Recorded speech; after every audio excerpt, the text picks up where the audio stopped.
remind me if I step away from it.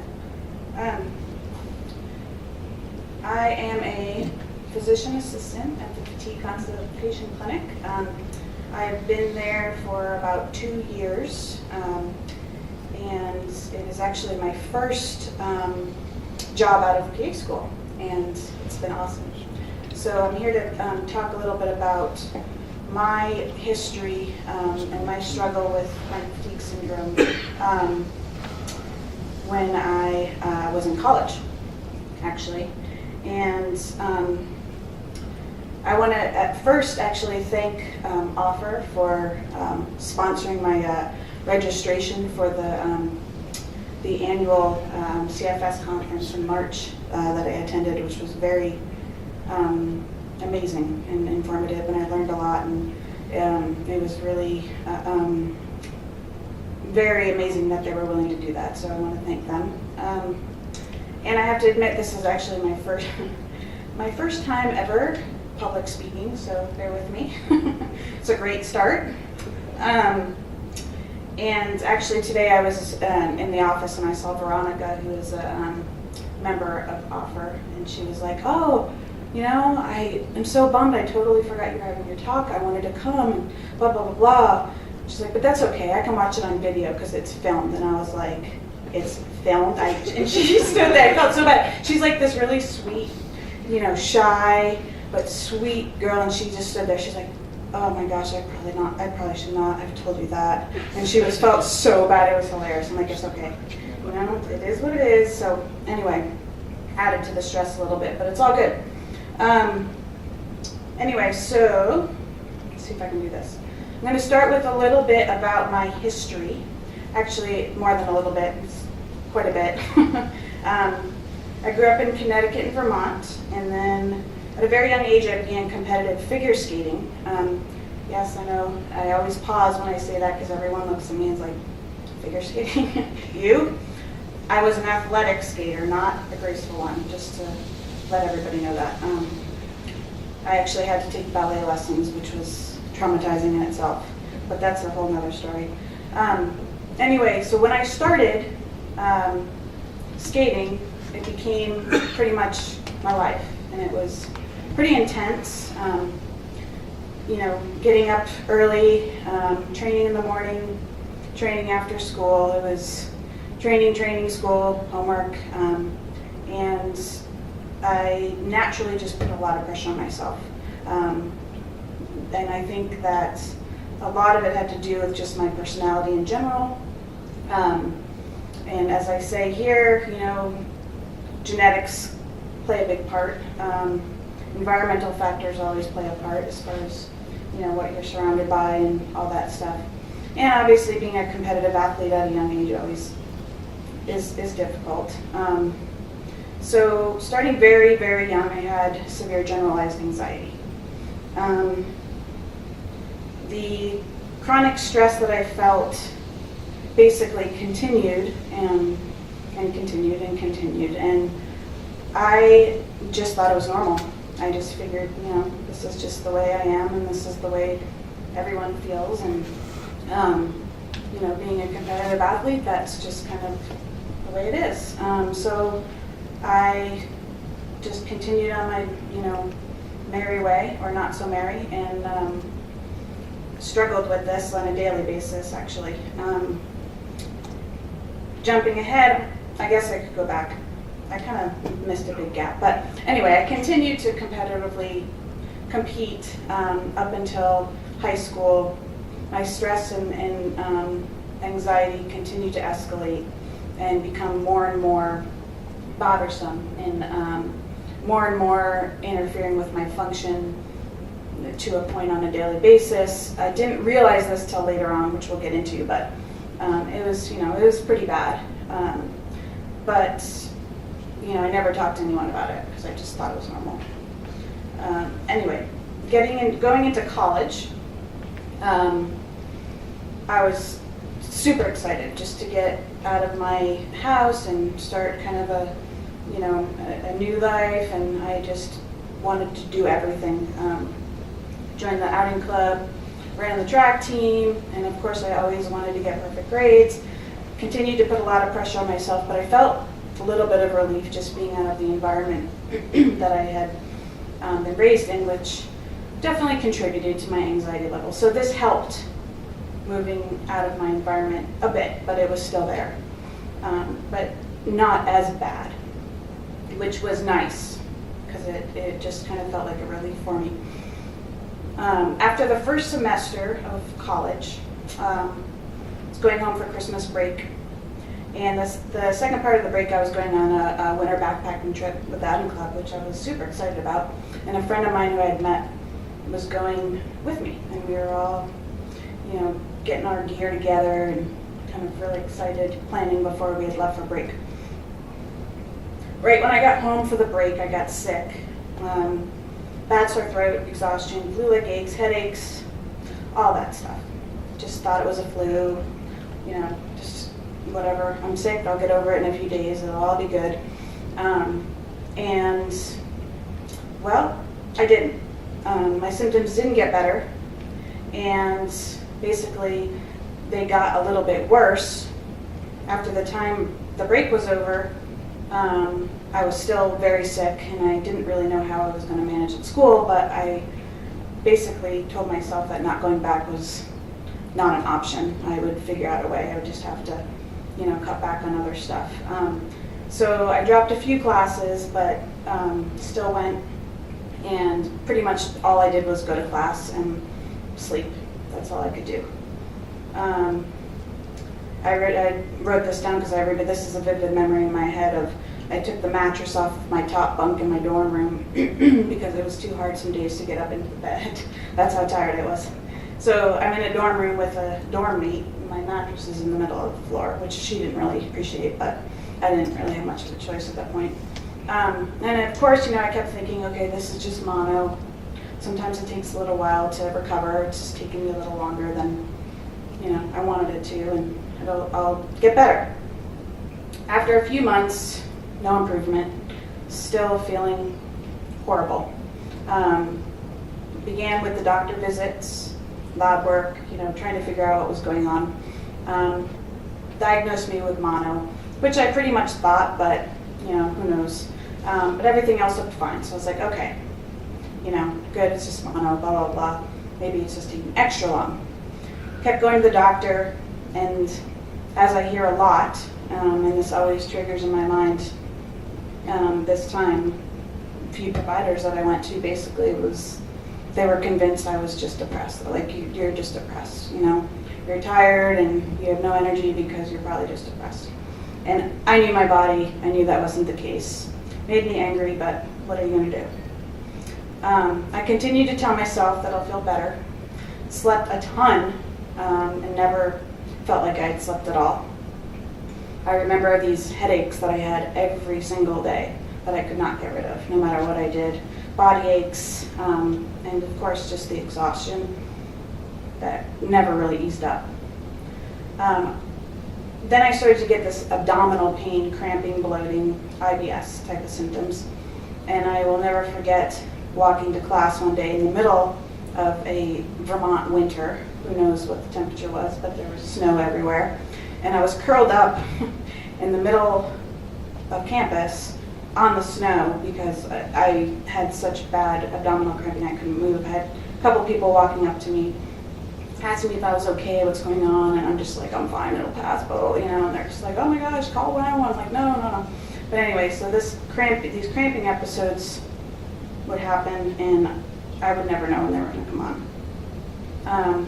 Then the insomnia. I basically never experienced insomnia in my life, so this was new to me. And I vividly remember laying in my dorm room bed watching the sunrise night after night after night after night and never having gone to sleep. And of course tried every single medication there was, every single combination of medications there was, and nothing at all would even make me fall asleep for any amount of time. And then I remember reading on, okay, what helps with sleep? So I tried the warm milk and eating lots of bread before bed, thinking maybe, oh, this might help, carbs, overload, warm milk, yep. And then I tried the turkey, the tryptophan. I'm like, oh yeah, that's what they say, lots of turkey. Tried all of this, believe it or not, I did. And I was so desperate, I would do anything. Nothing helped. And I just remember thinking over and over, I've never had a problem with sleep. And at the time you really feel you need it, you can't get it. And it's so, so frustrating.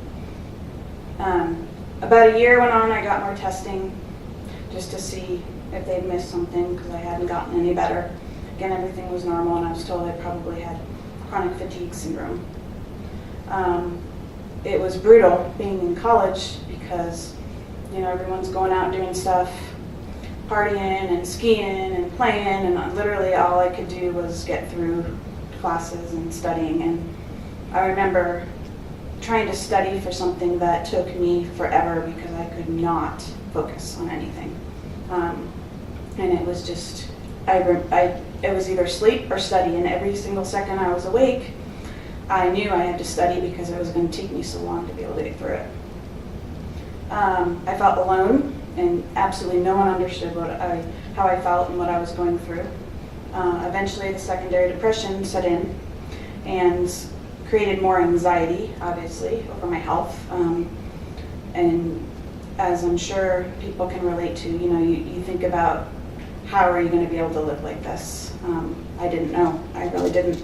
I, at that point, was I pretty much knew it wasn't just mono. It had been over a year, and I was totally convinced that I had some sort of terminal illness that they just hadn't caught. Of course, I did all the research and, was always like, okay, well, how about this? Let's test for this. Let's do this. Maybe it's this. Maybe you missed that. Da da da da.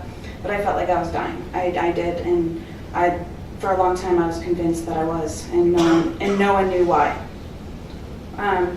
And one day I remember when I felt a little bit better, and this is all kind of thinking back at what I know now, which is really interesting because being a provider at the clinic, obviously you see patients that have, all this stuff going on, and I didn't really think about it very much until I started working at the clinic. So it's really interesting that it all kind of comes together when I think back.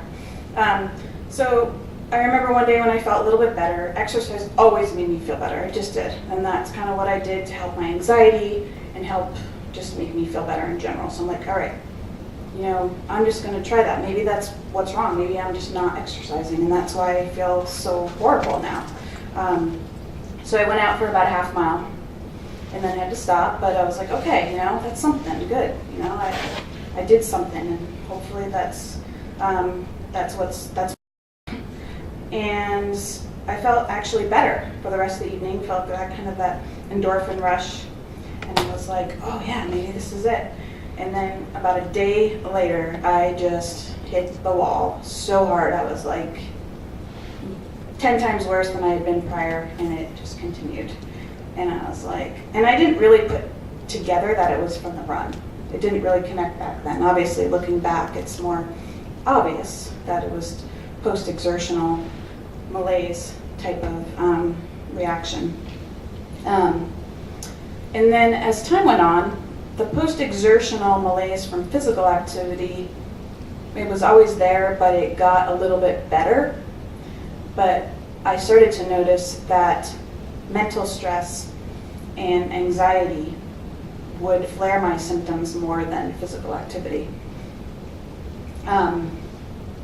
So basically, I got through college, I don't know how, and began to realize the severity of my anxiety issue and how it was affecting me physically, and my health and everything, really.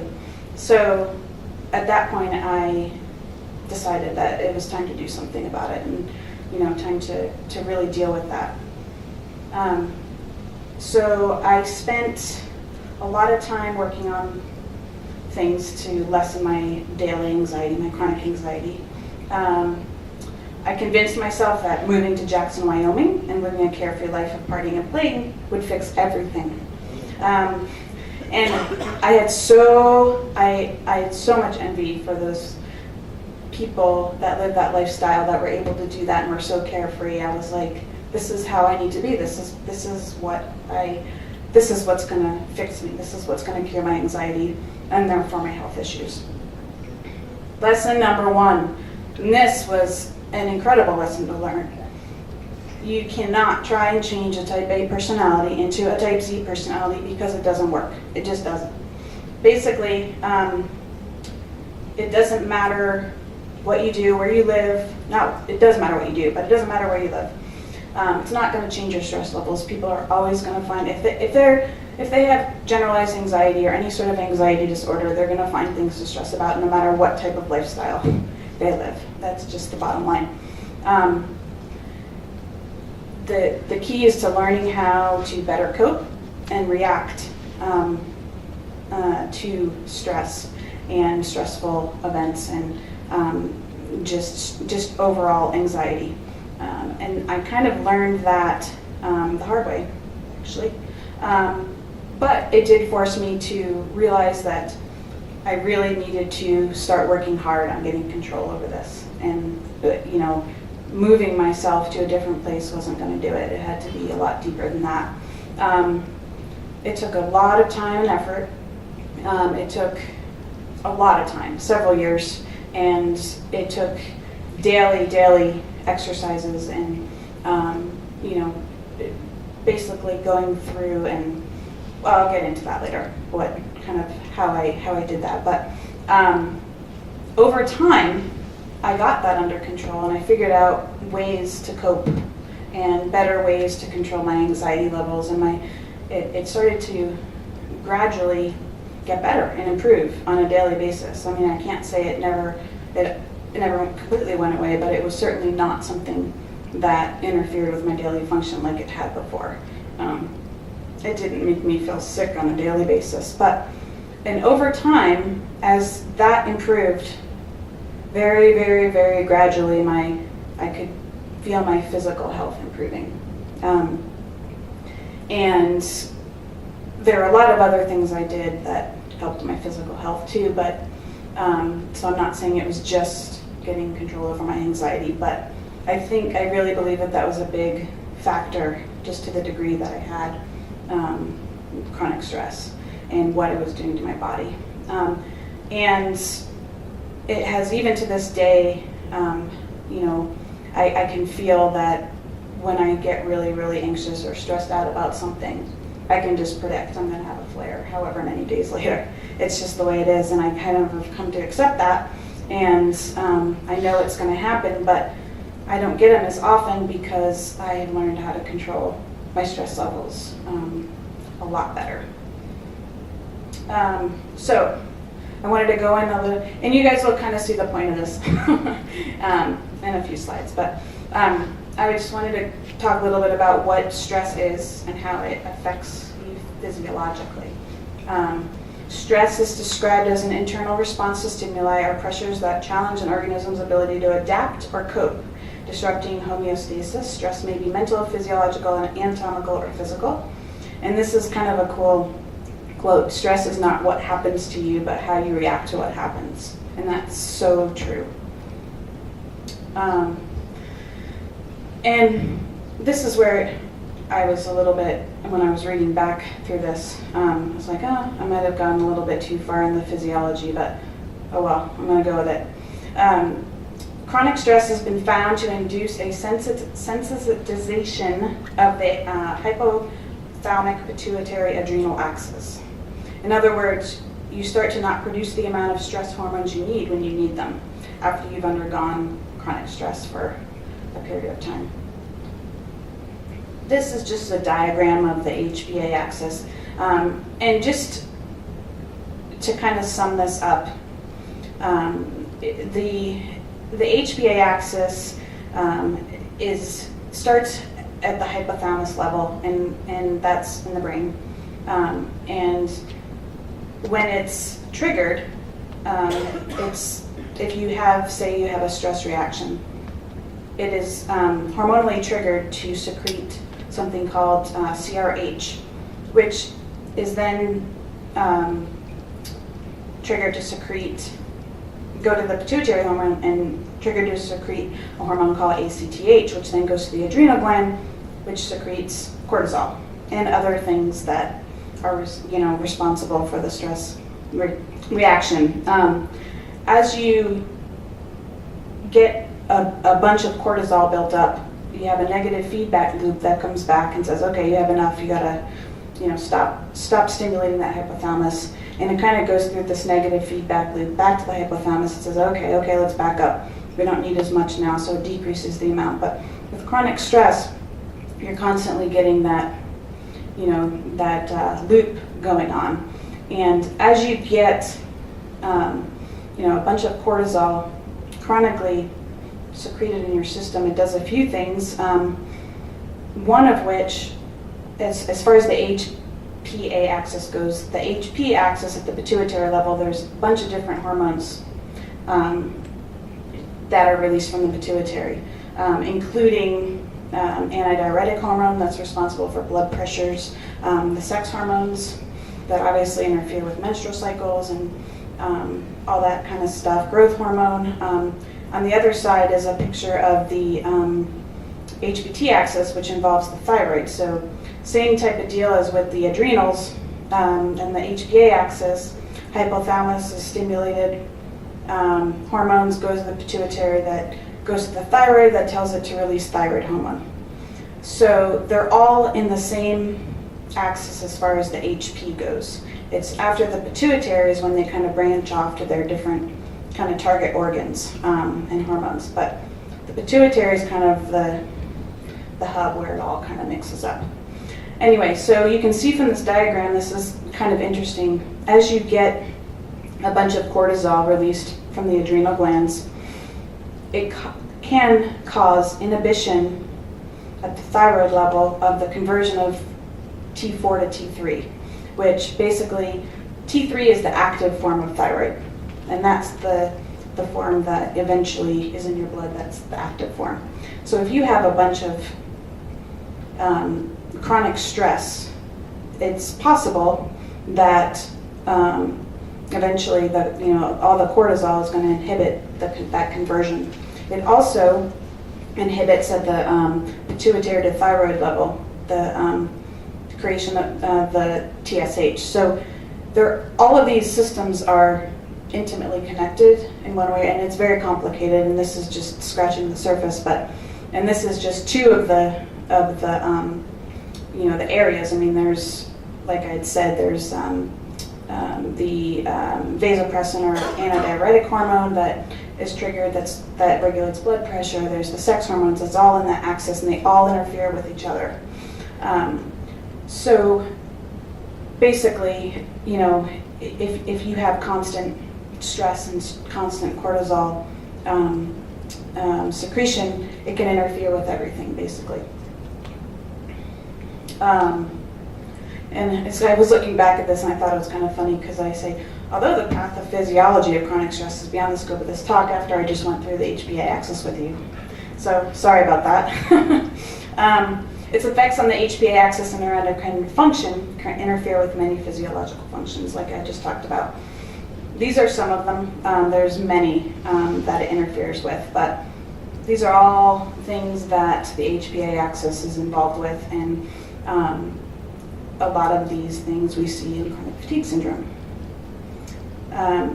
Cortisol, which is the stress hormone released, has an effect on the immune system and inflammatory response as well.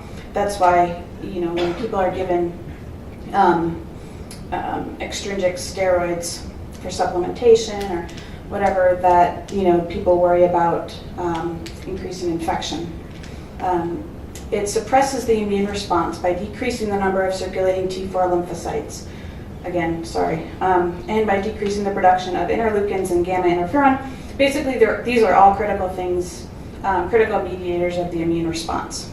And cortisol suppresses these, which is why you're more susceptible to infection when when you're taking steroids. initially with stress or chronic stress, or just having those triggers and the cortisol over and over pumped in, you may be more susceptible to viruses and disease because it suppresses your immune system and your immune response. Over time, like I had said earlier, your HBA axis becomes desensitized, meaning that it's not responding to the signals that it needs to respond to in order to keep that kind of flow going and the homeostasis of all of those hormones. And so over time, as it becomes desensitized, when you get stressed, you're not getting that release of cortisol maybe like you should. And the opposite potentially can happen. Basically, you have a stressful event, but you're not getting the cortisol release, so you're not getting that immune, kind of ramped down, the immune system ramped down. So you could have too much of an immune response potentially, triggering a pathological immune response to one's own antigens, otherwise known as an autoimmune disease. And what I find interesting is that new research is kind of pointing to CFS as potentially having being an autoimmune disease in the central nervous system potentially. And again, that's a whole nother story, but I thought it was kind of interesting when you kind of put all of that together to see how potentially that chronic stress could contribute to that. The role of cortisol has also been demonstrated in memory. The hippocampus is the region of the brain where memories are processed and stored, and it contains a lot of cortisol receptors. That's just a lovely picture showing the pituitary gland, which we just went through that axis, and kind of where the hypothalamus is in relation, which is pretty close. It's right there. So basically, while normal cortisol levels have no adverse effects on the hippocampus, excess cortisol overwhelms the hippocampus and actually can cause atrophy, and that's been shown in people that have had chronic stress. That they've shown that they can get atrophy to that region of the brain. And the function of the hippocampus is memory and emotional responses. That's just some of them. But obviously, as we know, there's the brain fog and all that stuff, and there might be a relationship to that. So basically, what does this all mean? Why am I talking and obsessing about chronic stress? As a provider in this field, and with my experience with chronic fatigue syndrome, I find myself really, really extra tuned in to patients with anxiety, with either a history or presently have anxiety or both, and really stress with them getting control over this. And I believe that in doing so, it can really help, reduce all their symptoms. And I've seen it actually, not just in me. And I understand there's a large spectrum of the illness, of the severity of this illness, and every patient must be individualized in the quest to control their symptoms. Everyone has symptoms that are more prominent and more bothersome than others, and there's also obviously a huge spectrum of just severity of disease. Chronic or severe stress levels is certainly not the most prominent contributor for everyone. And even if it is, it depends on the severity of the illness and how much it'll help. But I think no matter what the severity of the illness, if someone has anxiety, it's huge to really focus on that and decreasing that. So my theory is triad of the perfect storm, I call it. I think there are 3 different stars that align to trigger this illness, and I should say in a certain subset of people. I'm not saying as a whole everybody, but just from what I've seen and what I've experienced, I feel that people have to initially have a genetic predisposition. A lot of people have had chronic stress throughout their life. Not everybody, I shouldn't even say a lot, I should say many. Well, I guess that's the same thing. Anyway, a good portion of people I see have had some form of chronic stress throughout their life. And a lot of the times we see a viral illness that has triggered this, or yeah, a lot of the times. So I think these three things are, the three things that kind of come together for a certain subset of people to trigger this illness. And again, it could be, so the chronic stress makes, your immune system more susceptible to virus, so maybe that's why they get the virus and the genetic predisposition to send them over. Or it could just be that, because there's plenty of people, obviously, that get mono that don't end up with chronic fatigue syndrome. So, there's got to be something there, that other things there that are contributing. And basically, I can't, in practicing, I can't ignore the potential for chronic or severe psychological stress as being a factor in many patients as a contributor to their initial illness and ongoing symptoms potentially. In gathering, when I do histories on patients, I have really found a lot of people they don't realize that they've had chronic stress. It kind of comes to light when they start talking to me and they're like, whoa. And again, it's not everybody, but it really is something that sometimes doesn't come to light till you start kind of talking to someone about your history, which, as all the clinic patients know here, the history is fairly thorough.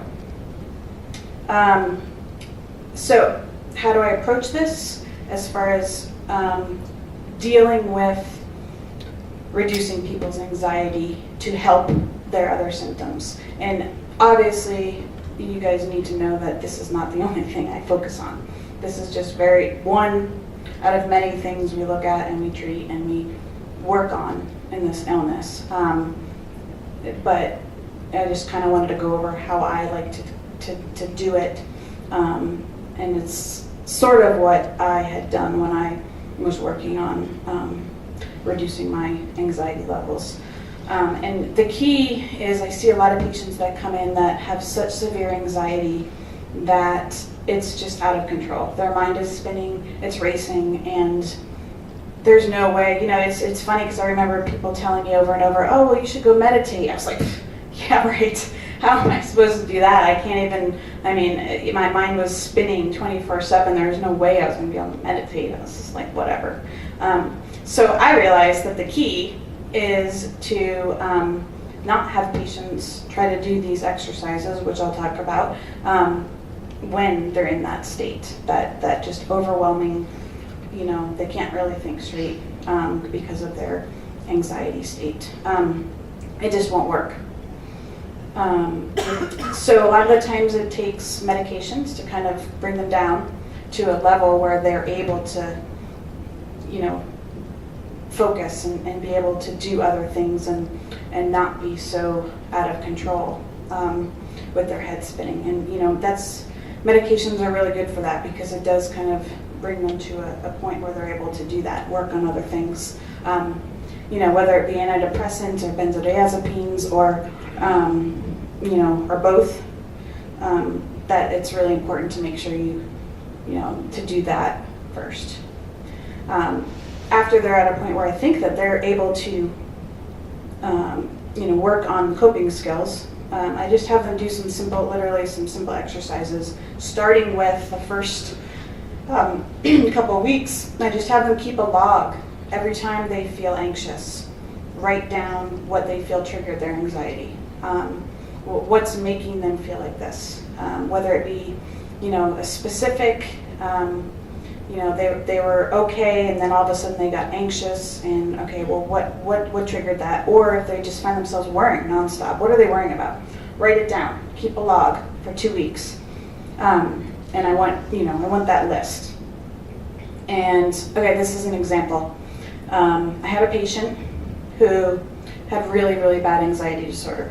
And she had just moved, which was, bad enough for her anxiety. She had just moved from the place she had lived for 50 years or something like that.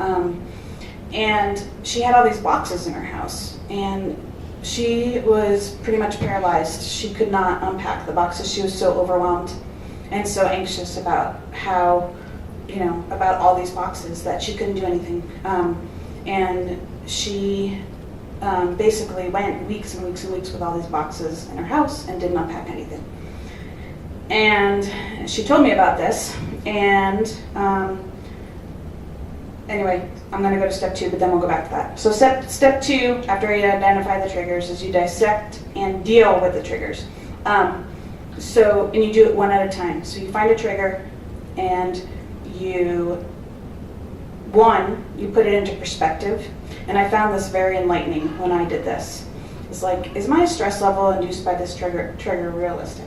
A lot of the times you're going to find no. I mean, you're just like, I cannot believe I am so stressed out about, the color of my socks or whatever. It's little things. It's amazing when you have an anxiety disorder, what causes stress.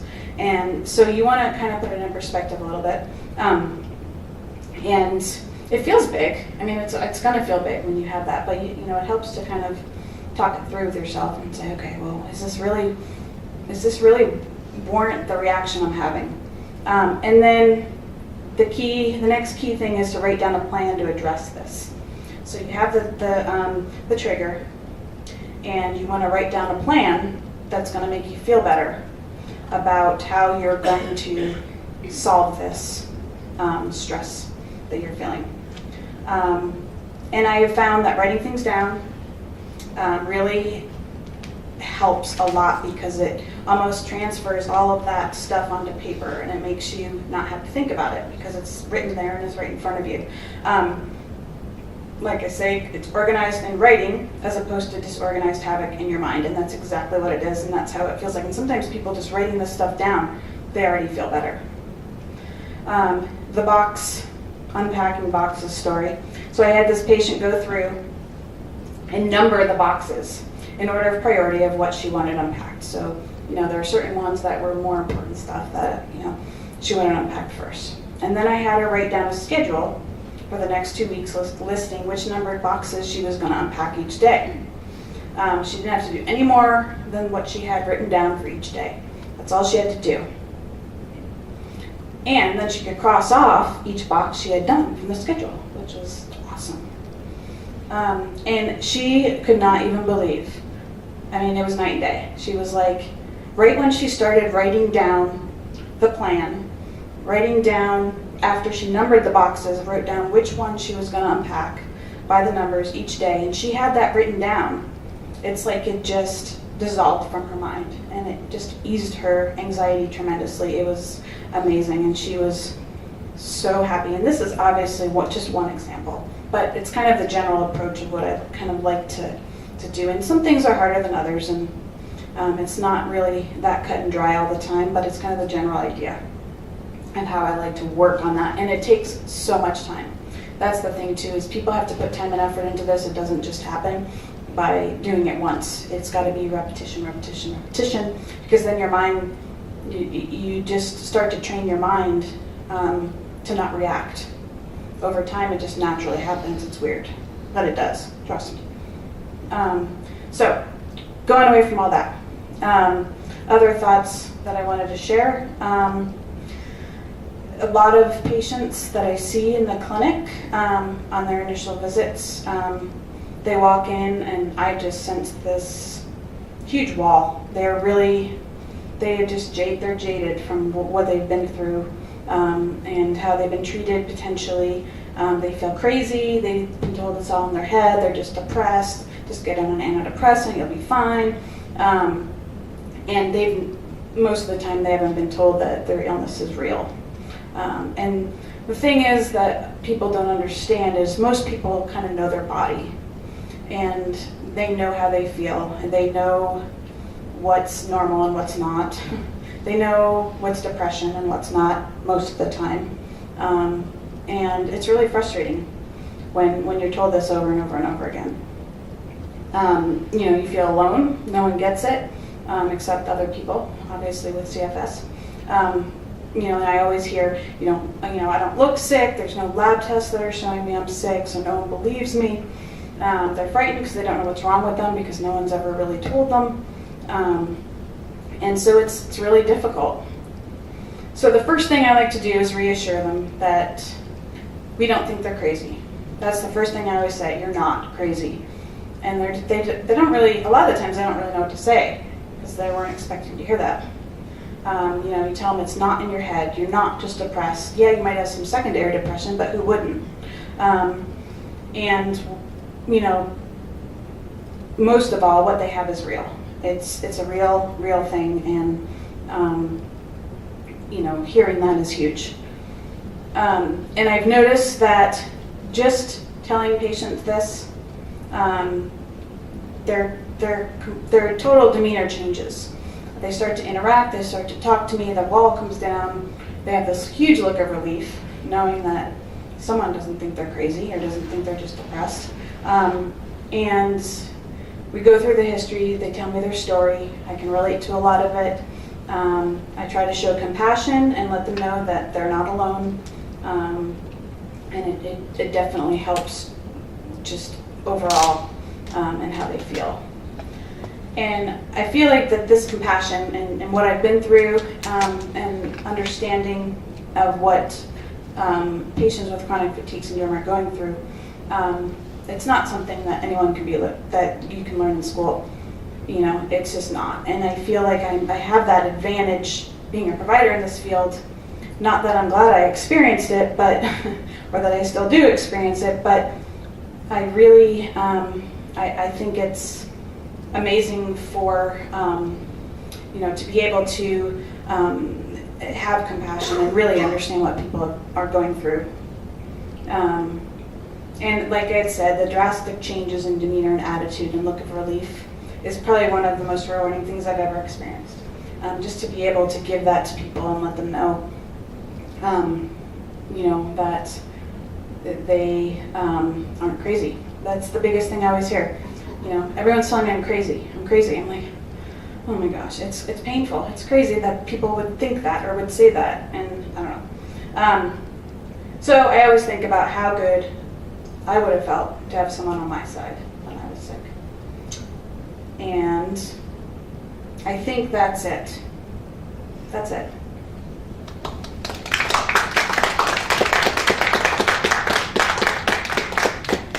So I'll wait for the computer to blow up or something. Something bad's going to happen technologically, I'm sure. Does anyone have any questions? Yes? What do you do now with your stress levels? That's a good question. Well, like I said, I kind of trained myself over the years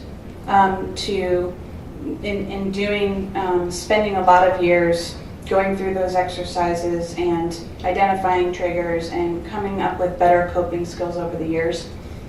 It's kind of naturally helped decrease my anxiety. I don't react like I did.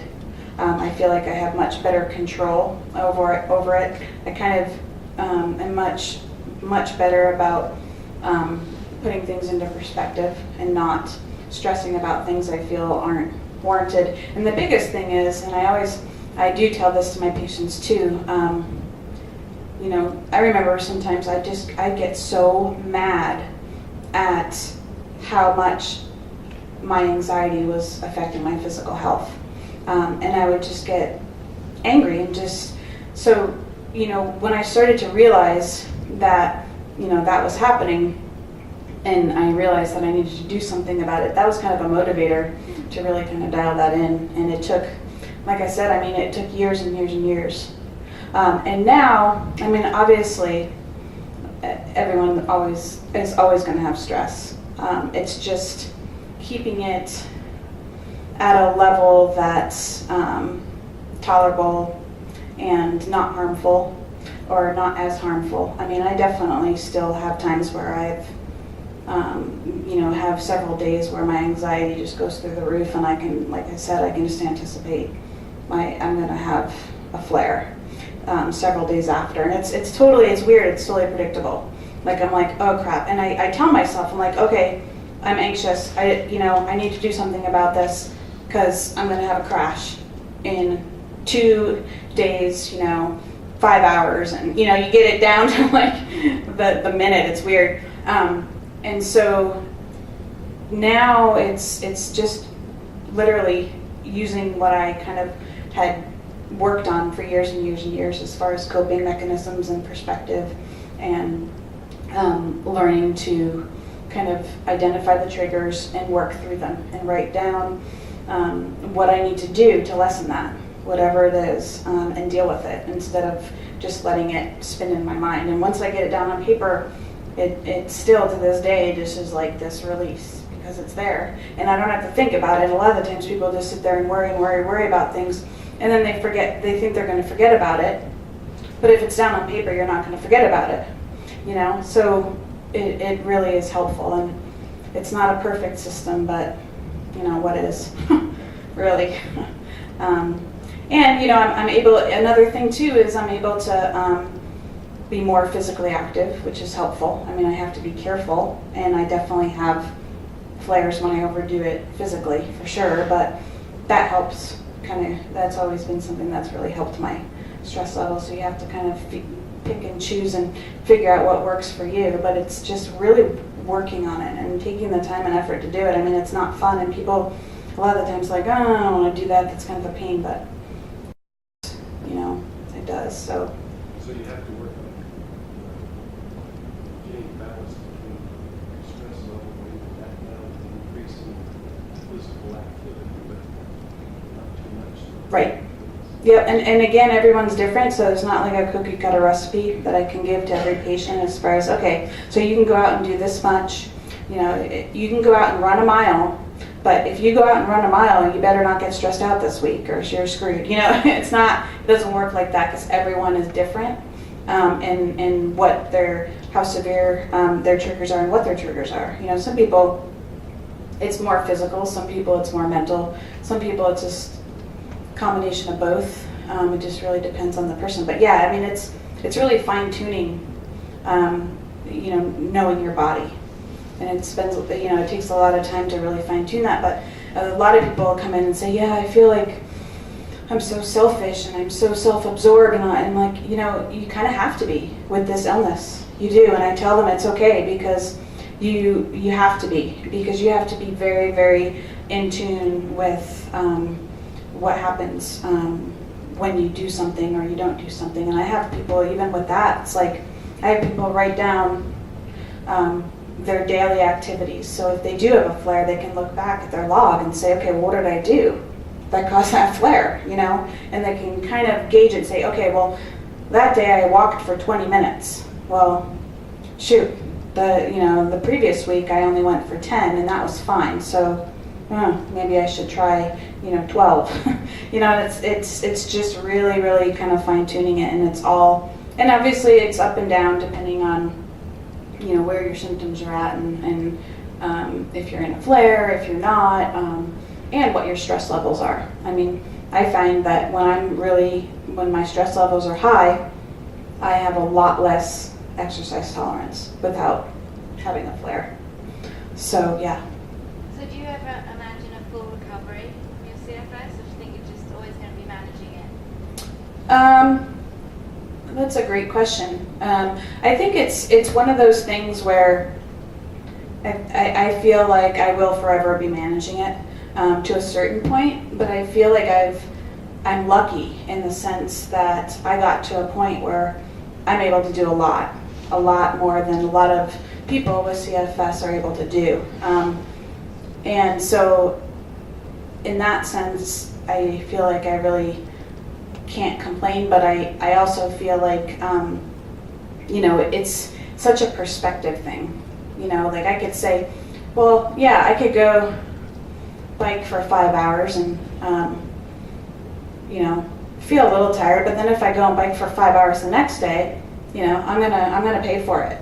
And people look at me, they're like, well, I can't even bike for 5 minutes. So you have to really put it into perspective a little bit. But for me, I think it's something I'm always going to have to manage. And I've kind of come to accept, and I kind of accept the consequences.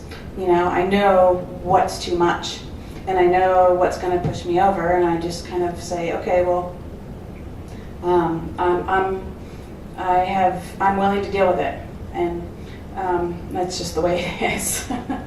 You know, and I don't know whether that's good or bad, and I can't say that I preach that, and maybe I shouldn't have said that, but you know, it's just reality. Everyone wants to push it and kind of live in the moment sometimes, and know that they're going to suffer the consequences, but at that time they don't care.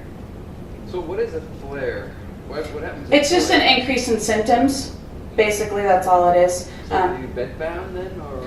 It totally depends on the severity of your condition. There's such a huge spectrum. So, you know, some people, a flare, yeah, they are bedbound.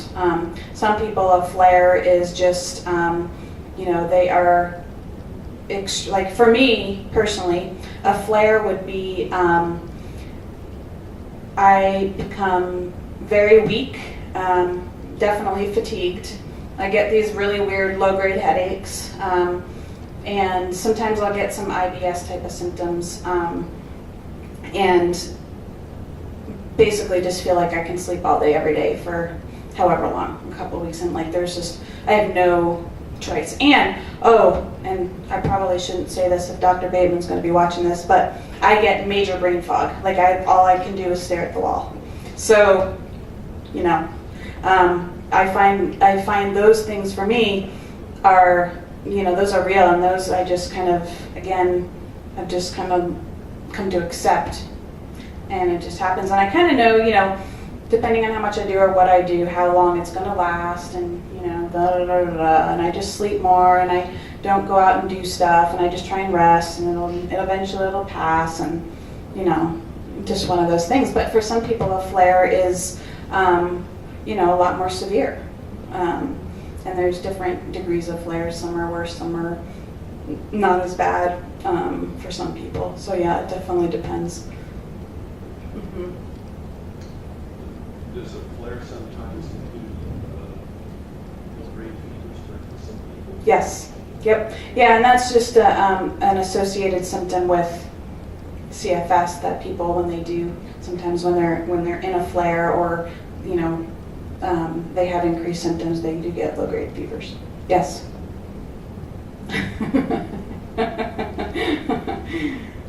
But I mean, a lot of the times, a lot of CFS patients do have low-grade fevers, I have to say, that I see.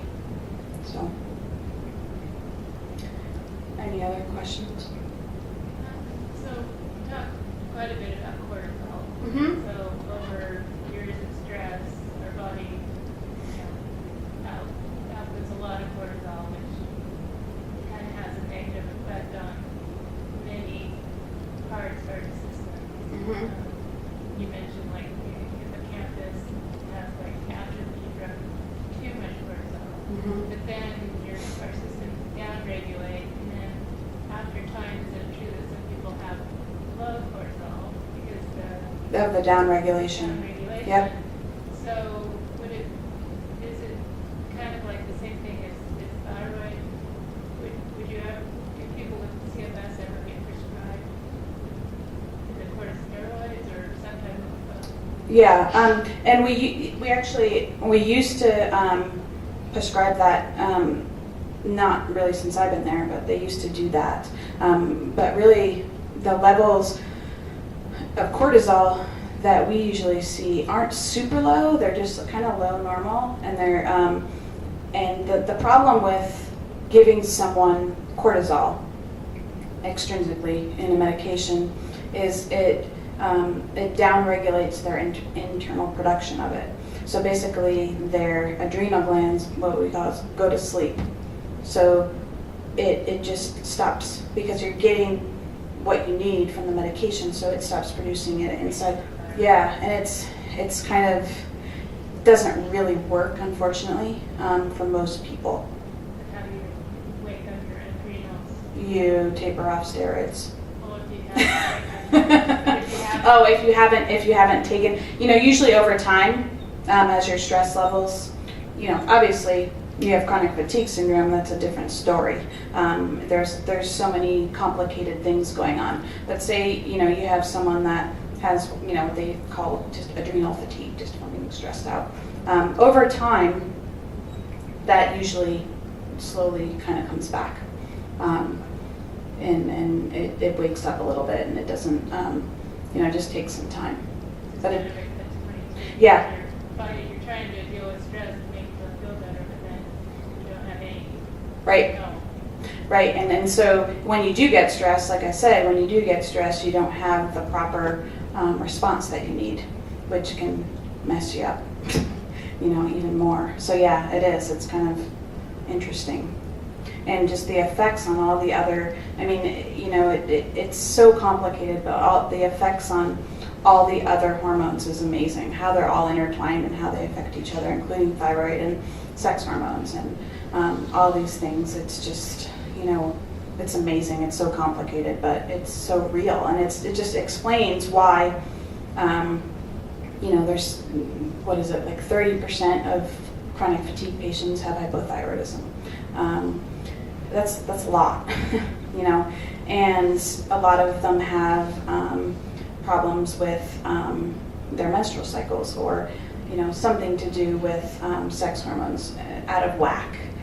So all these things, and the blood pressure issues, and I'm totally going off here, but it's kind of fun to talk about. The blood pressure issues, same thing, the antidiuretic hormone, we see all these orthostatic intolerance and all these patients that have all this autonomic dysfunction, and their blood pressures, they're not getting the proper response they need to maintain their blood pressures, and it's all in that one, axis, that one area. So there's got to be a connection. Yeah. It's a work in progress. Yes, it is. Yes, but the progress is happening fast now, which is kind of fun. I think they're on to some stuff, which is cool. Yeah. We'll keep you guys in the loop. Anything else? You say we're on to some things, but doesn't it take 5 to 10 years from the time you come up with treatment to have that treatment? Yeah, it's not necessarily we're onto some treatment. I should probably rephrase. We're onto some causes. The treatment's a whole nother story. But I think, the treatment's the easy part. Once you find the cause and really what's causing this, there's probably a treatment out there. We just don't know what it is. We just have to really dial in exactly the mechanisms of what's going on. That's the hard part, and that's the really time-consuming part. And right now, as far as the drug trials and stuff, for both chronic fatigue and fibro, it's basically just we're trying to figure out a cause with medication. If this medication works, it's got to be caused by this, or at least partially, you know what I mean? Because we have no idea. So hopefully we can turn that around and find the cause, and then be able to give a treatment that actually targets that specific cause. In the same way that we come up with any fairly definitive lab tests that can show chronic fatigue, I would not say lab tests. There's been a lot of research studies kind of getting more down to the protein level, and looking for signs of autoimmune antibodies and stuff like that, but not necessarily specific lab tests. But another thing too is, again, I'm going off here, but I think a lot of this stuff, we talked about, Dr. Bateman and I have talked about a lot of this stuff. If it's happening in the central nervous system, it's not going to come up in your blood work, because it's not in your blood, it's in your central nervous system, and it makes total sense. And all this stuff is through your central nervous system. And it's still going to be an exclusionary diagnosis or I don't know. I don't want to put myself in a position to say that, because you never know. Who knows? You know, once the ball gets rolling, who knows how fast it can go, and it might be, you know, and there might be stuff going on that I'm not aware. I'm sure there's lots of stuff that's going on that I'm not aware of, and who knows, that maybe tomorrow they'll make this huge announcement, and I was completely out of the loop of all of it. So, you know, cross our fingers, but yeah, that's really hard to say. Yeah. Good question, though. Anyone else?